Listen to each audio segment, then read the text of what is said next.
절망 중에 드린 기도. 요나서 2장 1절에서 4절입니다. 요나가 물고기 뱃속에서 그 하나님 여호와께 기도하여 가로되 내가 받는 고난을 인하여 여호와께 불러 아뢰었더니 주께서 내게 대답하셨고 내가 스올의 뱃속에서 부르짖었더니 주께서 나의 음성을 들으셨나이다. 주께서 나를 깊음 속 바다 가운데 던지셨으므로 큰 물이 나를 둘렀고 주의 파도와 큰 물결이 다 내 위에 넘쳤나이다. 내가 말하기를 내가 주의 목전에서 쫓겨났을지라도 다시 주의 성전을 바라보겠다 하였나이다. 구소련의 잠수함이 사고로 바다에 가라앉은 적이 있었습니다. 잠수함의 승무원들은 계속 구조 신호를 보냈지만 아무도 구하러 오지 않았습니다. 나중에 영국 구조대가 바다 밑으로 내려가 잠수함 해치를 열어보았을 때 그 안에 있는 승무원들은 이미 죽어 있었습니다. 만약 우리가 바다 속에 가라앉은 잠수함 속에 갇혀 있다면 심정이 어떻겠습니까? 아마 처음에는 굉장히 무서워할 것입니다. 그리고 발작적으로 울부짖으면서 살려달라고 소리칠 것입니다. 그러나 아무리 기다려도 도움의 손길이 오지 않을 때 결국은 체념하고 죽는 순간을 기다릴 것입니다. 오늘 우리는 본문에서 그 핵 잠수함 속에 갇혀있던 승무원들과 같은 사람을 하나 만나게 됩니다. 그는 요나입니다. 요나가 바다에 던져졌을 때 큰 물고기가 그를 삼켜버렸습니다. 그 바람에 요나는 물고기 뱃속에 갇힌 채 바다 깊은 곳으로 내려가게 되었습니다. 요나는 죽지 않고 살아 있었습니다. 그러나 그것은 죽음보다 못한 생존이었습니다. 도대체 어떻게 물고기 뱃속에서 빠져나갈 수가 있겠습니까? 설사 빠져나간다 하더라도 밖은 수천 길 깊은 바다 속이었습니다. 요나는 끝없이 아래로 내려갔습니다. 아마 그는 그렇게 내려가면서 정신을 잃었을 것입니다. 그러다가 의식이 돌아오기 시작하는데 머리가 깨어질 듯 아프고 숨을 쉴 수가 없이 답답합니다. 눈앞은 칠흑 같은 어둠뿐인데 죽은 것 같지는 않습니다. 도대체 이곳은 어디입니까? 몸을 움직일 수 없이 좁은 데다가 호흡하기조차 힘든 이 캄캄한 곳은 대체 어디입니까? 그곳은 물고기 뱃속이었습니다. 그는 거기에서 빠져나갈 길이 없었습니다. 설사 빠져나간다 하더라도 밖은 수천 길 깊은 바다 속이었습니다. 그럴 때 찾아오는 것이 무엇이겠습니까? 두려움입니다. 발작적인 두려움입니다. 그러나 요나는 조금도 움직일 수 없는 물고기 뱃속에서 발광하는 대신 하나님과 주파수를 맞춥니다. 거기에서 살아나올 수 있는지 없는지 염려하지 않고 적어도 살아있는 동안 기도를 드리면서 하나님과 주파수를 맞춥니다. 우리는 요나처럼 물고기 뱃속에 들어갈 가능성이 거의 없습니다. 그러나 어느 날 병원에서 진찰을 받았는데 암말기라는 진단이 나왔다고 생각해 보십시오. 그때의 심정이 아마 물고기 뱃속에 갇힌 요나의 심정과 같을 것입니다. 아무도 나를 도와줄 수 없습니다. 고통이 점점 심해지는 가운데 서서히 죽음이 다가옵니다. 나중에는 음식뿐 아니라 물 한 방울 넘기지 못합니다. 그럴 때의 고통과 고독이란 이루 말로 표현할 수가 없을 것입니다. 살아있다는 것 자체가 너무나 무서울 것입니다. 이런 불치의 병에 걸린 것은 아니라 해도 아무의 도움도 받을 수 없는 답답한 교착 상태에 빠지는 경우도 있을 수 있습니다. 그리스도인들은 이상적인 것을 지향하는 사람들입니다. 그래서 이상적인 목표를 향해 끊임없이 발전하고 있고 변화되고 있을 때 만족을 느낍니다. 그런데 몇 년이 지나도록 불만족스러운 상태에 계속 머물게 될 때, 아무 변화의 조짐도 나타나지 않을 때 요나와 같은 심정에 빠지게 됩니다. 그럴 때 우리는 과연 어떻게 해야 할까요? 아무도 도와줄 수 없는 깊은 수렁에 빠졌을 때 가장 먼저 해야 할 일은 무엇입니까? 요나가 물고기 뱃속이라는 무서운 절망의 자리에서 처음 한 일은 발광하며 몸부림치는 것이 아니었습니다. 그는 하나님 앞에서 자신이 어떤 존재인지를 생각했습니다. 사람이 절망적인 상태에 빠지면 두려움 때문에 소리를 지르고 발작을 하게 되어 있습니다. 그래도 도움을 받지 못하면 결국에는 체념 상태에 빠지게 됩니다. 요나도 인간이었기 때문에 처음에는 깊이 절망하고 두려워했을 것입니다. 그러나 그는 하나님 앞에 달려들어 살려주시기만 하면 무엇이든지 다 하겠다고 매달리지 않았습니다. 그 대신에 하나님 앞에서 나는 어떤 존재인가? 하나님 앞에서 나는 지금까지 어떤 모습으로 살아왔는가? 를 생각하기 시작했습니다. 그러자 지중해 천개 바다 밑에 꼼짝달싹 못한 채 갇혀있는 물리적인 모습보다 더 기가 막힌 영적인 모습이 눈에 들어왔습니다. 믿지 않는 사람은 절망적인 상황이 닥쳤을 때 자기 성질을 참지 못해서 소리를 지르고 발광하기 쉽습니다. 아무도 듣지 못한다는 것을 알면서도 살려달라고 소리를 지르면서 물고기 배를 발로 차든지 이로 물어뜯습니다. 그러다가 힘이 빠지면 체념을 하든지 아무 신에게나 도와달라고 애원합니다. 그러나 하나님의 백성은 그렇게 하지 않습니다. 절망적인 상황이 닥치면 무엇보다 먼저 생각을 합니다. 물론 처음에는 두려워하기도 하고 도대체 무엇을 어떻게 해야 할지 몰라서 당황하기도 합니다. 그러나 시간이 좀 지나고 나면 조용히 생각을 합니다. 자신이 하나님 앞에서 어떻게 살아왔는지 돌아봅니다. 그러면 하나님을 섬긴다고 하면서도 자기 도취에 빠져 교만하게 살아온 모습이 보이기 시작합니다. 자기의 작은 영역 안에서 절대적인 존재로 군림해왔다는 사실을 깨닫기 시작합니다. 그것이 바로 자기 신화가 깨지는 순간입니다. 우리는 바닥까지 낮아지기 전까지는 자신의 바른 모습을 모른 채 살아갑니다. 믿는다고 하면서도 자기 잘난 맛에 살아갑니다. 그러다가 절망적인 상황에 부딪히면 내가 남들과 다른 점이 하나도 없으며 결국 하나님 앞에 아무것도 아닌 존재라는 사실을 인정하게 됩니다. 요나는 자신에 대해 무엇이라고 말하고 있습니까? 내가 말하기를 내가 주의 목전에서 쫓겨났을지라도 다시 주의 성전을 바라보겠다 하였나이다. 자신이 이런 처지에 처하게 된 것은 하나님 앞에 범죄함으로써 그의 목전에서 쫓겨났기 때문이라는 것입니다.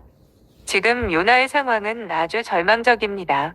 물과 기품에 에워싸여 있고 산소는 점점 줄어들고 있습니다. 물이 나를 둘러쓰되 영혼까지 하여싸우며 기품이 나를 에웠고 바다풀이 내 머리를 샀나이다. 그러나 이보다 더 중요한 사실이 무엇입니까? 자신이 주의 목전에서 쫓겨났다는 것입니다. 요나는 지금 자신의 두 가지 상태를 보고 있습니다. 한 가지는 물리적인 상태입니다. 물고기 뱃속에 꼼짝없이 갇혀 바다 깊은 곳에 빠져 있는 모습입니다. 그는 점점 죽어가고 있습니다. 그가 살아날 수 있는 가능성은 전혀 없습니다. 누구에게 구조 신호를 보낼 수도 없고 구조 신호를 보낸다 한들 구조하러 와줄 사람도 없습니다. 또 한 가지는 영적인 상태입니다. 그는 하나님을 속일 수 있다. 하나님을 피할 수 있다고 생각했습니다. 그러다가 하나님의 목전에서 쫓겨났습니다. 이것이 그의 영적인 상태입니다. 이 두 가지 중에 더 심각한 것은 무엇입니까? 어떤 그리스도인의 사업이 망했습니다. 사람들은 그가 재기할 가능성이 전혀 없다고 말합니다. 이것이 그의 물리적인 상태입니다. 그러면 그의 영적인 상태는 어떻습니까? 지금까지 믿는다고 하면서도 기도하지 않았습니다. 믿지 않는 사람들만큼은 아니지만 필요할 때는 거짓말도 했습니다. 사람들 앞에서는 거룩하게 보였을지 모르지만 혼자 있을 때는 그렇지 못했습니다. 그는 하나님이 나를 기뻐하시지 않는다는 것을 알았습니다. 이것이 그의 영적인 상태입니다. 이 두 가지 중에 더 심각한 것은 무엇입니까? 요나는 다짜고짜 보좌 앞으로 달려가서 무조건 살려달라고 애원하지 않았습니다. 그는 그렇게 할 자신이 없었습니다. 우리가 죄를 지었을 때, 죄를 지어서 징계의 채찍을 맞고 있을 때 드는 생각이 무엇입니까? 하나님께 언제든지 기도할 수 있다는 말은 늘 들었지만 과연 이런 상태에서 기도해도 하나님이 들어주실까? 하는 것입니다. 요나는 보좌 앞으로 달려가서 애원하는 대신 자신의 물리적인 상태와 영적인 상태 중에 어느 쪽이 더 심각한가? 어느 쪽이 더 절망적인가를 먼저 생각했습니다. 그리고 영적인 상태가 더 심각하다는 결론을 내렸습니다. 그는 지금 죽어가고 있습니다. 이 물리적인 상태는 곧 끝이 날 것입니다. 그러나 하나님의 목전에서 쫓겨난 영적인 상태는 영원히 계속될 것입니다. 요나는 자기가 물리적으로 지극히 어려운 처지에 있다는 것을 하나님 앞에 고백합니다. 그러나 그에게 더 중요한 것은 자신이 하나님의 말씀에 의도적으로 불순종했으며 그로 인해 하나님이 자신을 기뻐하지 않으신다는 사실입니다. 이것이 문제의 핵심입니다. 이것만 깨달으면 문제는 반 이상 해결된 것이나 다름없습니다. 어려움이 왔다고 해서 무조건 그 어려움만 해결해 달라고 기도하는 것은 전혀 도움이 되지 않습니다. 하나님이 나의 어떤 점을 기뻐하지 않으시는지를 생각해야 합니다. 요나는 살려달라고 기도하지 않았습니다. 그 대신 하나님 앞에 자기 모습이 어떠한지를 표현했습니다. 저는 천길바다 속에 빠져서 죽어가고 있지만 감히 살려달라는 기도를 못하겠습니다. 그렇게 기도하려니 너무나 뻔뻔하다는 생각이 듭니다. 제 죄가 제 눈앞에 있습니다. 저는 그 죄 때문에 하나님의 목전에서 쫓겨났습니다. 그것이 제 실상입니다. 이제 제 생명이 30분 남았는지 1시간 남았는지 모르겠지만 이 비참한 상태 그대로 하나님을 높이겠습니다. 하나님을 찬양하겠습니다. 이것이 지금 제가 할 수 있는 유일한 일입니다. 비행기가 추락하는 마지막 짧은 순간에 아내나 자식에게 사랑한다는 편지를 쓰고 죽는 사람들이 가끔 있습니다. 소련 잠수함이 가라앉았을 때에도 한 대위가 아내에게 편지를 써서 봉에 놓고 죽었습니다. 마지막 순간에 무엇을 할 것인가는 아주 중요한 선택입니다. 마지막 순간에 누구라도 살려달라고 발악을 해야 합니까? 자포자기를 해야 합니까? 대개 죽음을 두려워하는 사람은 사랑받지 못하는 사람, 사랑할 대상이 없는 사람입니다. 자기가 죽어도 아무도 슬퍼하지 않을 것을 누구보다 본인 자신이 잘 알고 있기 때문에 죽음을 두려워하는 것입니다. 그러나 누군가 내가 사랑하는 사람이 있고 나를 사랑하는 사람이 있는 이들은 그 사랑을 붙들고 죽음의 공포를 이겨냅니다. 그리고 마지막 순간까지 그 사람에 대한 사랑을 표현하면서 죽습니다. 사랑은 굳게 닫힌 잠수함의 철문을 뚫고 전달됩니다. 사랑은 이처럼 위대한 것입니다. 그러나 사랑보다 더 위대한 것이 있습니다. 그것은 지금 요나가 보여주는 것과 같은 믿음입니다. 그는 자기가 물고기 뱃속에서 빠져나갈 길이 없다는 사실을 알았습니다. 그렇다면 이제 몇 분 남았는지 모르는 이 시간에 과연 무엇을 해야 할까요? 그는 하나님을 표현하고 하나님을 기뻐하며 하나님께 감사를 드렸습니다. 그런데 이것이 물고기 뱃속을 뚫고 천길 물속을 뚫고 하나님께 전달되었습니다. 전에 어떤 분이 저에게 아무래도 제 병은 회복될 수 없는 것 같습니다. 그렇다면 남은 기간 동안 제가 무엇을 하면 좋을까요? 그래도 살기 위해 몸부림을 쳐야 할까요? 아니면 그만 포기해야 할까요? 라고 물었습니다. 저는 살아있는 동안, 숨 쉴 수 있는 동안 하나님을 높여 드리십시오. 어떤 방식으로든지 하나님을 높여 드리십시오. 그러면 하나님이 영원한 생명으로 축복해 주실 겁니다라고 말씀드렸습니다. 그분은 실제로 그렇게 마지막 믿음의 불꽃을 태웠습니다. 생기가 점점 빠져나가고 있는 병든 몸으로 마지막 순간까지 장엄하고도 아름답게 하나님을 찬양하고 높여드렸습니다. 오늘 요나가 한 일이 바로 그것입니다. 그는 발악도 하지 않고 체념도 하지 않았습니다. 의식이 흐려지는 가운데서도 하나님을 찬양하고 하나님께 기도했습니다. 그리고 그 찬양과 기도는 천 길물 속을 뚫고 하나님 앞에 전달되었습니다. 요나가 처한 물리적인 상황은 그의 영적인 위기를 보여주는 그림자에 불과했습니다. 깊은 바다 민 물고기 뱃속에 있다는 사실보다 더 중요한 것은 그가 하나님께 불순종해서 금옥전에서 쫓겨났다는 사실입니다. 만약 바다에 빠져서 물고기에게 삼키운 것이 우연히 일어난 일이라면 또 우연히 일어나서 살기를 바랄 수밖에 없을 것입니다. 그러나 하나님이 그를 기뻐하지 않으셔서 이렇게 만드신 것이라면 그 하나님께 해결의 길이 있을 것입니다. 그래서 요나는 유일한 해결자이신 하나님께 기도하기 시작합니다. 2절입니다. 가로되 내가 받는 고난을 인하여 여호와께 불러 아뢰었더니 주께서 내게 대답하셨고 내가 스올의 뱃속에서 부르짖었더니 주께서 나의 음성을 들으셨나이다. 지금 요나는 놀라운 확신으로 기도하고 있습니다. 무슨 확신입니까?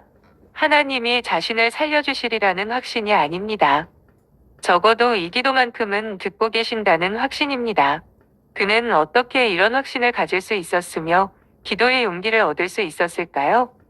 첫째로, 요나는 이 모든 일을 하나님이 주도하셨다는 것을 알았습니다. 그렇다면 자기가 물고기 뱃속에 갇혀 있는 것도 보고 계실 것이고, 자기가 그 속에서 기도하는 소리도 듣고 계실 것입니다. 경찰서에는 한쪽에서는 보이지 않지만 다른 한쪽에서는 보이는 유리창이 있습니다. 그처럼 요나 자신은 물고기 뱃속에 갇혀서 아무것도 보지 못하지만 하나님은 모든 것을 보고 계신다는 것입니다. 하나님이 요나를 죽이기로 작정하셨다면 이런 복잡한 과정을 거칠 필요가 없습니다. 그냥 한 대만 치면 끝이에요. 그런데 하나님이 이처럼 배를 예비하시고 풍랑을 일으키시고 선장을 배 밑층에 내려보내시고 요나를 제비 뽑히게 만드신 이유는 그를 꼼짝 못하게 만드셔서 하나님 앞에 자기 모습을 고백하고 바른 신앙으로 돌아오게 하시기 위해서라는 것을 요나는 알았습니다. 그렇기 때문에 자기가 과연 살아날 수 있을지 이대로 죽을지는 알 수 없어도 지금 하나님이 자신을 보고 계시고 자기 말을 듣고 계시다는 점만큼은 확실하다는 것입니다. 우리가 오늘 이렇게 교회에 나온 것은 우연이 아닙니다. 하나님이 우리를 이 자리로 인도하신 것입니다. 하나님은 우리의 일거수일투족을 보고 계십니다. 우리의 입에서 나오는 한마디 한마디를 듣고 계십니다. 기도할 용기가 나지 않을 때, 기도하기에는 자신이 너무 뻔뻔하다는 생각이 들 때, 하나님이 지금까지 나를 어떻게 인도해 주셨는지 생각해 보십시오. 그러면 우연으로 돌릴 수 없을 정도로 모든 일이 분명히 하나님의 주도하에 진행되어 왔다는 사실을 알게 될 것입니다. 하나님이 이 자리까지 나를 몰고 서인 이유가 무엇입니까? 하나님을 대면하게 하시기 위해서입니다. 그동안 내가 용케 나를 피해 다녔는데 오늘 나와 1대1로 대면하자는 것입니다. 요나는 시간이 얼마 남지 않았다는 것을 알고 있습니다. 팔도 들어 올릴 수 없고 다리도 움직일 수 없습니다. 숨도 점점 가빠지고 있습니다. 그런데 분명한 사실 한 가지는 하나님이 지금 자신을 만나고 싶어 하신다는 것입니다. 그럴 때는 만나야 합니다. 어떻게 만납니까? 내가 하나님에 대해 생각하고 있는 바와 하나님 앞에 있는 내 모습을 있는 그대로 표현함으로써 만날 수 있습니다. 하나님, 저는 천길 물속에 살아 있습니다. 그러나 사실은 죽은 것이나 다름없습니다. 바다풀들이 제 머리를 에워싸고 있습니다. 그러나 저를 더 절망하게 만드는 것은 하나님이 저를 기뻐하지 않으신다는 사실입니다. 주여, 당신을 바라봅니다. 저는 이 짧은 순간에 주님을 더 많이 알게 되었습니다. 주님은 바람을 일으키시고 죄인을 제비 뽑히게 하시는 분, 자기 종의 죄를 절대 용납하지 않는 분임을 발견했습니다. 하나님, 당신은 제 생각보다 훨씬 큰 분이십니다. 둘째로, 물고기 뱃속에 있는 요나에게는 말씀이 자꾸 떠올랐습니다. 2절에 내가 받는 고난을 인하여 여호와께 불러 아뢰어 쌌더니 주께서 내게 대답하셨고는 시편 120편 1절을 인용한 것입니다. 내가 환난 중에 여호와께 부르짖었더니 내게 응답하셨도다.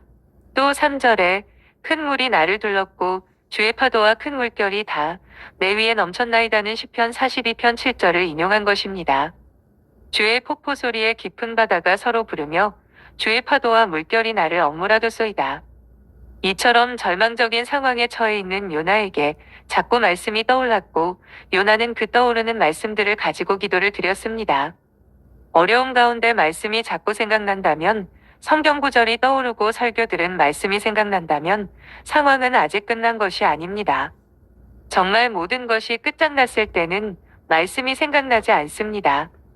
세례 요한은 하나님의 아들이 오시면 손에 키를 들고 타작마당을 정하게 해서 알곡은 모아 곡간에 들이고 쭉정이는 꺼지지 않는 불에 던지실 것이라고 믿었습니다.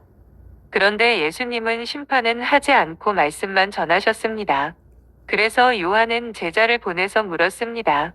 오실 그이가 당신이오니이까? 우리가 다른 일을 기다리오리이까? 그는 말씀이 선포되는 한 심판이 오지 않는다는 사실을 알았기 때문에 이렇게 물었던 것입니다. 예수님의 생각은 어떤 것이었습니까? 요한은 세상을 심판의 측면에서 보려, 하지만 예수님은 구원의 측면에서 보신다는 것입니다. 세상은 이미 심판 아래 있습니다. 세상을 심판하려면 굳이 예수님이 손 떼실 필요가 없습니다. 내버려 두면 저절로 망하게 되어 있습니다. 그러나 예수님의 관심은 이 망할 세상에서 할 수만 있으면 한 사람이라도 더 건져내는 데 있었습니다. 그래서 그들에게 말씀을 전하셨습니다. 요나는 하나님이 자신을 죽일 작정이시라면 이렇게 말씀을 떠오르게 하시지 않는다는 것을 알았습니다. 그는 지금 감격하고 있습니다. 제가 도대체 무엇이길래 저 한 사람 바로잡기 위해 이런 수고를 하십니까? 이 빈대만도 못한 저를 깨우치기 위해 그 엄청난 폭풍을 동원하시고 큰 지중해 바닷속 물고기를 사용하셔서 하나님이 어떤 분인지 깨닫게 하십니까? 하나님이 요나를 무시하신다면 그냥 내버려 두시기만 하면 됩니다. 배도 필요 없고 폭풍도 필요 없고 제비도 필요 없습니다. 그냥 망하도록 내버려 두시면 그만입니다. 그런데 자기가 도대체 뭔데 천지의 주제께서 이 많은 것들을 동원하여 자기와 싸우시는 것입니까? 요나는 이 비참한 상황 속에서 하나님의 엄청난 사랑을 느꼈고 그렇기 때문에 그 하나님을 향해 기도할 용기를 낼 수 있었습니다. 요나는 하나님께 추상적인 기도를 드리지 않았습니다. 자기가 처한 상황과 심정을 솔직하게 인정하고 표현했습니다. 자기는 하나님의 명령에 순종하기 싫었다는 것, 이스라엘만 떠나면 하나님을 피할 수 있다고 생각했다는 것, 그래서 하나님의 목전에서 쫓겨났다는 것을 말씀드리고 지금 큰 물과 둠과 바닷불들에 에워싸여 죽어가고 있는 답답함을 토해냈습니다. 3절입니다. 주께서 나를 깊음 속 바다 가운데 던지셨으므로 큰 물이 나를 둘렀고 주의 파도와 큰 물결이 다 내 위에 넘쳤나이다. 지나치게 영적인 사람들은 현실을 현실로 인정하려 들지 않습니다. 마치 우리가 이 땅에 발을 딛고 사는 인간이 아니라 천상에 사는 천사인 것처럼 생각해요. 그래서 돈을 버는 것은 추한 일로, 먹고 사는 문제를 생각하는 것은 믿음 없는 짓으로 여기면서 직장이나 가정을 팽개치고 성경 공부만 하러 다니거나 기도원에서 은혜 받는 일만 중요하게 생각합니다. 그러나 그것은 믿음이 좋은 것이 아니라 무책임한 것입니다. 성경은 어느 곳에서도 현실을 부정하거나 나쁜 것으로 표현하고 있지 않습니다. 요나는 물고기 뱃속에 있으면서도 마치 천상에 있는 양 여유를 부리지 않았습니다. 그는 자기가 처한 상황과 자기의 생각을 있는 그대로 하나님께 표현했습니다. 우리는 중요한 결정을 내릴 때 하나님이 내 소원과 반대로 응답하실까 봐 두려워서 진정으로 기도하지 않는 경우가 많이 있습니다. 나는 교수가 되고 싶은데 전도사 시킬까봐, 나는 돈을 벌고 싶은데 우간다로 선교사 보낼까봐, 나는 이 여자와 결혼하고 싶은데 저 여자와 결혼시킬까봐 하나님께 자신을 전적으로 맡기지 못합니다. 그러나 그 마음을 표현해야 합니다. 왜 말을 못합니까? 하나님, 전 전도사 싫어요. 선교사 싫어요. 저는 공부하고 싶어요. 저는 이 부분을 하나님께 맡길 수가 없습니다라고 표현을 해야 합니다. 왜 하나님의 뜻을 지레짐작해서 미리 도망쳐 버립니까? 하나님, 저는 니느웨가 구원받는 거 싫습니다. 저는 이스라엘에서 말씀 전하고 싶습니다라고 진작에 괴로운 마음을 토해내지 않고 그냥 도망쳐 버리니까 태풍이 쫓아오고 선장이 배 밑층까지 내려와서 욕하는 것 아닙니까? 표현하는 것이 참 중요합니다. 요나가 물고기의 뱃속에서 하고 있는 일이 바로 그것입니다. 주의 파도가 자신을 터뜨리려 하고 있다는 것입니다. 주의 물결이 자신을 질식시키고 있다는 것입니다. 그는 무조건 주를 찬양이라고 하지 않습니다. 자기의 답답함과 두려움을 솔직하게 토로합니다. 이것이야말로 어려운 상황에서 빠져나오는 첩경입니다. 우리는 우리 심정과 처지를 솔직하게 인정하고 표현하는 것을 믿음 없는 행동으로 생각하지만 하나님은 바로 그런 기도를 듣고 싶어 하십니다. 저는 오늘 하루 종일 굶어 죽을까 봐 겁을 냈습니다. 성경은 무엇을 먹을까, 무엇을 입을까 염려하지 말라고 했는데 저는 그 말씀이 잘 믿어지지 않습니다. 오늘 어떤 사람이 저한테 이러저러한 말을 했는데 제 마음에 엄청난 분노가 일어났습니다. 하나님, 저는 그 사람을 용서하지 못하겠습니다. 아니, 용서하기 싫습니다. 기회만 있으면 보복하고 싶습니다. 이것이 제 마음입니다라고 솔직하게 표현을 해야 합니다.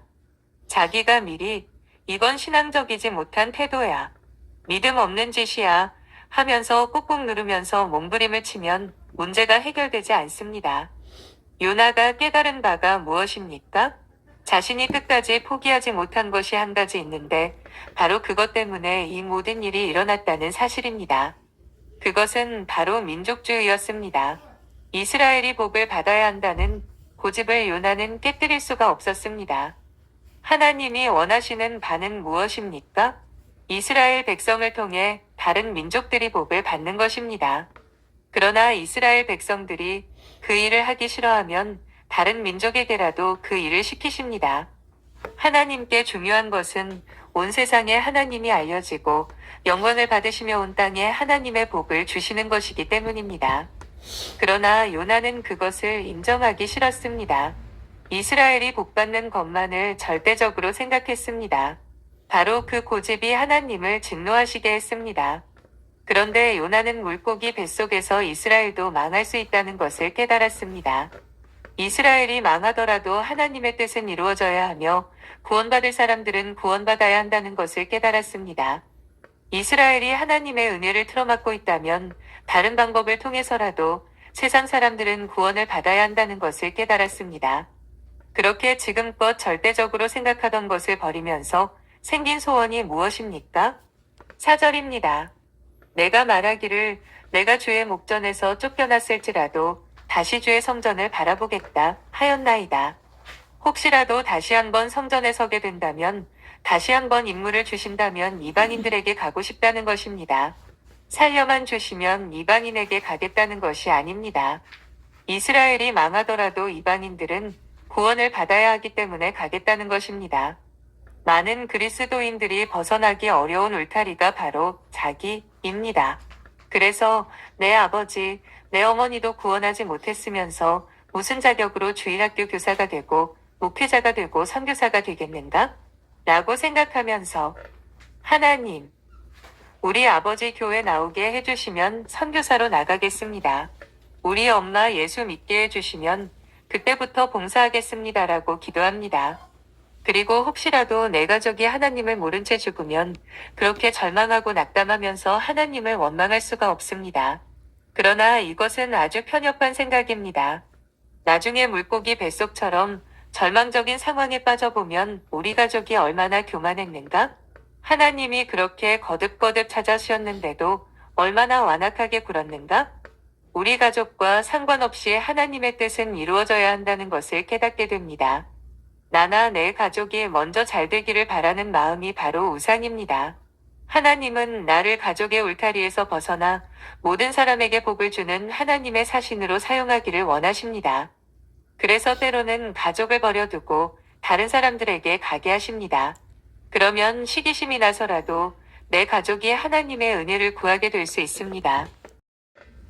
요나는 이스라엘부터 완전히 복을 받은 후에 이방인들은 그 찌꺼기를 받아야 한다는 고집으로 자기의 아성을 쌓아놓고 있었습니다. 그러나 이스라엘 백성들은 복받을 짓을 하지 않았습니다. 복에 관심도 없었고 다른 사람에게로 흘러갈 복의 통로도 틀어막아 버렸습니다. 그럴 때 하나님이 어떻게 하셔야 합니까? 이스라엘 백성들을 버리고 한 명이라도 복 받을 사람들에게 직접 복을 주셔야 하지 않겠습니까? 요나는 이 마지막 아성이 무너지기 전까지는 이방인들에게 가라는 하나님의 명령에 복종할 수 없었습니다. 그래서 스스로 하나님의 성전을 뒤로하고 도망쳐 버렸습니다. 그러나 자기 고집을 버리고 나자 하나님의 의로우심이 보이기 시작했고 그의 성전으로 돌아가기를 사모하는 마음이 생기기 시작했습니다. 자기 아성과 고집을 붙들고 있는 한 하나님의 의로우심을 인정할 수 없습니다. 자기 생각에 맞는 것만 받아들이고 그렇지 않은 것은 버리게 됩니다. 그러나 한번 낮아지고 나면 나와 내 가족과 내 교회와 내 민족만 하나님의 복을 차지해야 한다고 고집하는 것이 얼마나 교만한 생각인지 깨닫게 됩니다.